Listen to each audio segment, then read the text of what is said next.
Hi! I know the first thing you're going to be wondering is how much money I actually lost, and don't worry, I'll definitely be covering that in this video, but first, I have to give you some backstory. It was summer 2018 and Smash Ultimate's release was just on the horizon. I was thinking about how once tournaments started running, it'd be so easy to just walk up to a setup, grab the Switch, and walk away as if you owned it. After some Googling, I realized there weren't any products that actually fulfilled this need, so I started planning out the design that I had in mind. I had to learn a really free AutoCAD knockoff that I'm pretty sure was just called FreeCAD, and having no CAD experience, I just set out to make a model. I realized that my modeling was pretty so I decided to speak to one of my best friends who has CAD experience, and we decided to go in on the business together. From that point on, he took over all the CAD work because mine was basically just garbage. But you know what's not garbage? Hitting that subscribe button and notification bell, because it really helps out the channel. Since we partnered up, we were able to split all the costs 50-50, which made the business much less risky for both of us. I knew it needed cutouts for cables as well as cutouts for vents, so I included those in the original designs. Once we had a CAD model, we made our first prototype out of cardboard. It wasn't the best quality. By this point, we were trying to figure out how we would actually make the end product. So at first we attempted to make our own by cutting the acrylic ourselves and just gluing the parts together, but that didn't really go well. Even with power tools, we couldn't get the cuts to be clean or even the parts to just stay together in general. This is also around the time when I nearly cut my friend's finger off because we were using a rotary cutting tool, kind of similar to this one here. And we were using that to cut out the back and the side cutouts, yeah, we stopped doing that. That was a bad idea. Once we decided that making it ourselves wasn't going to be the way to go, we started looking at possible manufacturers for our product. The first place everyone thinks of is obviously going to be China, so that's where we went as well. Using a website called Alibaba, we sent out a batch of quote requests from different manufacturers in China. We gave them the specs, and that would give us a baseline of cost for pretty much the shipping and the actual product itself and any other fees that might come along with it. We did try to use US manufacturers instead of importing from China, but unfortunately, even with the lower shipping costs we would have within the US, the products from China were still just that much cheaper, so it just made more sense to stick to ordering from a Chinese manufacturer. Among all the options we had on Alibaba, we ended up going with the manufacturer that had the best cross between price and quality. The actual product cost came out to about $12 per unit, and then shipping itself was also another $13 for each unit, so it actually more than doubled just having to get shipped. Okay, so being totally honest, making a business absolutely sucks. It's complicated, expensive, and it feels like it's designed to be the most annoying process in the world. Since neither of us had created a business before, we had no idea what kind of documentation or anything would really go into setting up a business. This led us to having to actually use a service to handle all that for us, because otherwise, I'm walking here! It would have taken hours and hours of research to possibly be able to submit the correct documents, and that was if we were lucky. Besides how complicated it is, the other problem with starting a business is that it actually is kind of expensive. It costs us about $500 to use the service that would submit our documentation for us, and that was already on top of all the product cost and the shipping cost, and for two guys that were in college at the time, it was pretty expensive. Initially, we planned on using Amazon as our store because we knew that we'd have the most reach there, as well as there not actually being any competition for our idea. What actually ended up happening was we ran into way too many issues with their sales and shipping system, and we just ended up settling on our own Shopify site instead. Unfortunately, I didn't save any screenshots of the site, but luckily the Wayback Machine actually did capture snapshots from February of 2019. Some images are missing, but this is the general idea of how our site looked, which is actually pretty cool that I can look back on it and it's still there. Advertising is pretty expensive, especially when they're targeted ads, so we didn't have an advertising budget, so we went the cheapest route, which was making posts on Reddit in like r/Smash Bros and r/Nintendo. This actually went pretty well, and we got a good amount of exposure through Reddit.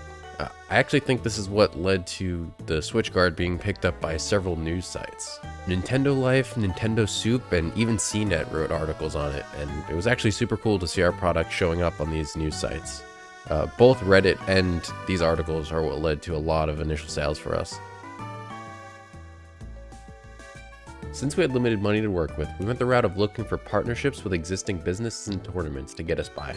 One of the first places we went to pitch the idea and to try and make a sale was an arcade local to New Jersey called Yestercades. They have a couple of locations and occasionally ran Smash tournaments, and they probably still do to this day. We got good feedback from them on the Switch Guard, but they already had a security system in place that they created themselves, so we didn't actually get to land the sale. The next target for a partnership or a sale we had was with companies like Gaming Generations, who handle a lot of inventory when it comes to bigger events with Switches, yearly tournaments like Genesis, and then regularly running tournaments like Xanadu. Speaking of Xanadu, I did actually get to exchange a couple emails back and forth with Gimmer, which is pretty cool, at least until he ghosted me. No, but seriously, Gimmer, if you're watching this video somehow for some reason, then don't worry, obviously I know you're a busy dude, so it's all good. Getting ghosted was actually pretty common. We got in contact with a bunch of people via email and Twitter, where we went back and forth a couple of times, but they'd kind of just disappear. It kind of sucks, but from what I found out, apparently it's pretty common in the business world, and especially in the Smash scene.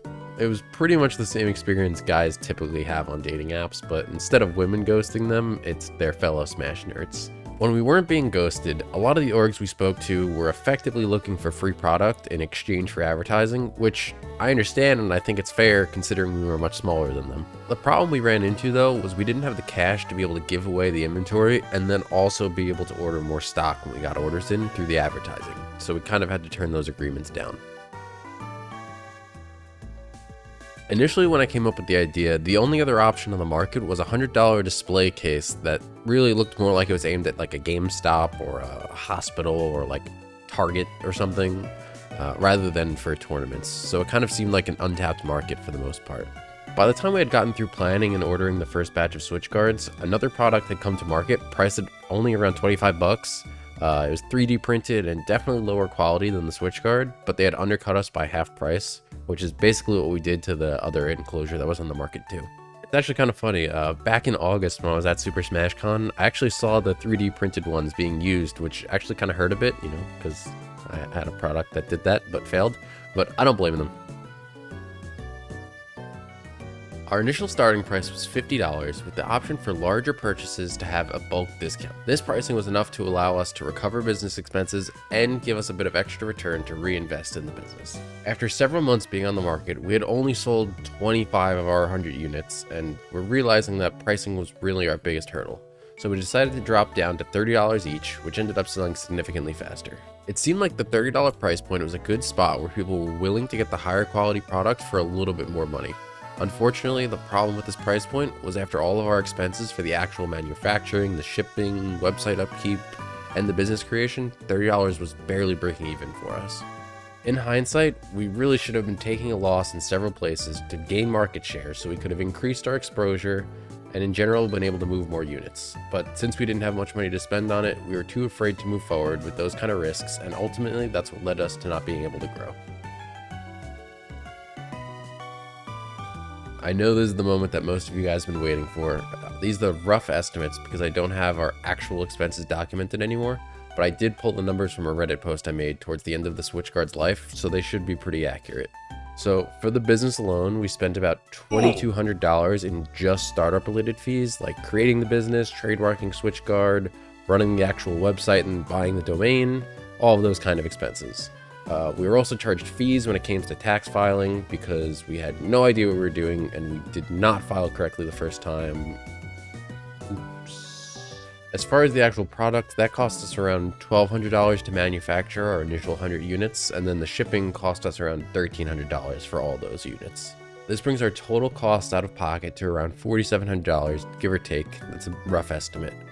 We sold 98 of the units, with my friend and I each keeping one for ourselves as a memory, and then around 25 of them were sold the original $50 price tag, and the remaining 73 were sold at the $30 price tag. That makes our total revenue around $3,400, so a loss of at least $1,300 between the two of us. Honestly, it's probably a bit more than that, but I don't have the spreadsheet we made for expenses saved anymore.